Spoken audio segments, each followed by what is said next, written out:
Shalom, Bapak Ibu sekalian. Saat ini kita akan merenungkan bersama firman Tuhan yang terambil dari Mazmur 95 ayat 1 hingga ayat yang ke-11.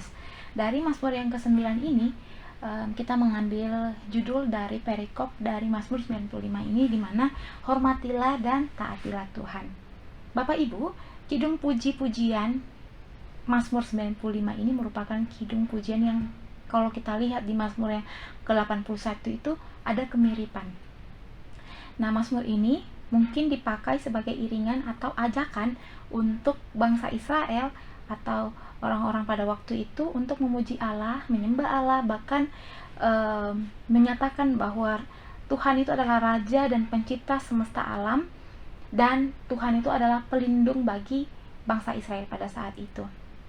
Lalu Allah sendiri juga di Mazmur 95 ini juga Allah dinyatakan bahwa Allah sendiri telah berfirman untuk mengingatkan umat Israel agar taat kepada perintah-perintahnya, supaya jangan mencontohi nenek moyang mereka yang pada saat itu tidak taat dan melakukan apa yang tidak sesuai dengan perintah Tuhan, sehingga mereka pada saat mereka berada di padang gurun.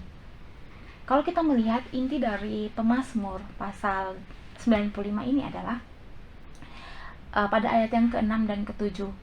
Di situ dia katakan bahwa Allah bukan hanya pencipta dan pemilik hidup, tetapi dia juga memelihara kita seperti gembala terhadap domba-dombanya. Kalau kita flashback lagi kepada bangsa Israel, kapan kira-kira umat Israel itu mengalami kedekatan dengan Allah yang begitu nyata? Kita bisa menjawab bahwa pada saat perjalanan mereka di padang gurun menuju tanah perjanjian. Jadi Tuhan memimpin mereka melalui kehadiran tiang awan dan tiang api serta kemah suci di tengah-tengah perkemahan umat. Nah, tapi ironisnya yang terlihat di situ adalah justru di situ mereka berulang kali mencobai Allah. Dengan bersungut-sungut, mereka tidak puas, mereka merasa seolah-olah mereka ditinggalkan. Bahkan apa yang lebih parahnya bangsa Israel pada saat itu, mereka memberontak. Mereka memberontak, akibatnya yang datang kepada mereka adalah mereka mengalami yang mana Tuhan tidak mengizinkan generasi itu untuk masuk ke dalam tanah perjanjian. Yang apa? Karena mereka tidak taat dan mereka mengalami konsekuensinya.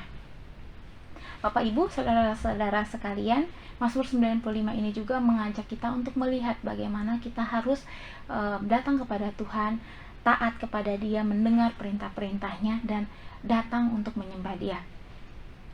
Jadi sekali lagi saya katakan bahwa Mazmur 95 ini mengajak kita untuk menyembah Allah, sekaligus mengingatkan kita agar jangan melalaikan penyembahan atau jangan melalaikan apa yang menjadi perintah Tuhan kepada kita. Apakah kita mau menunggu sampai ada sesuatu terjadi dengan kita baru kita mau mendengar apa yang menjadi perintah Tuhan? Harusnya tidak seperti itu ya. Tapi kita mau belajar bahwa untuk taat, untuk menghormati Tuhan, menghormati apa yang menjadi perintah Tuhan, sehingga berkat Tuhan itu bisa mengalir dalam kehidupan kita. Jadi kita perlu ketahui bahwa kita adalah umat yang sudah dijanjikan oleh Tuhan, umat yang sudah diberikan keselamatan, umat yang sudah diberikan kebebasan. Oleh karena itu mari kita belajar untuk taat, belajar untuk melihat bahwa Tuhan itu baik dalam kehidupan kita, sehingga dengan melihat itu kita juga bisa hidup lebih taat dan melakukan setiap apa yang dikehendaki Tuhan. Nah, kita juga tidak mau mengulangi atau tidak mau seperti bangsa Israel, tidak mau mengulangi kesalahan yang sama seperti yang dilakukan oleh bangsa Israel, sehingga mereka menerima konsekuensi untuk tidak dapat masuk dalam tanah yang sudah dijanjikan. Tapi hari ini kita mau belajar untuk taat, belajar untuk percaya bahwa Tuhan itu sudah memberikan yang terbaik buat kita, dan kita mau belajar untuk taat kepada Dia. Jadi sekali lagi mari kita belajar untuk menghormati kasih karunia Tuhan dan taat kepada perintah-perintahnya.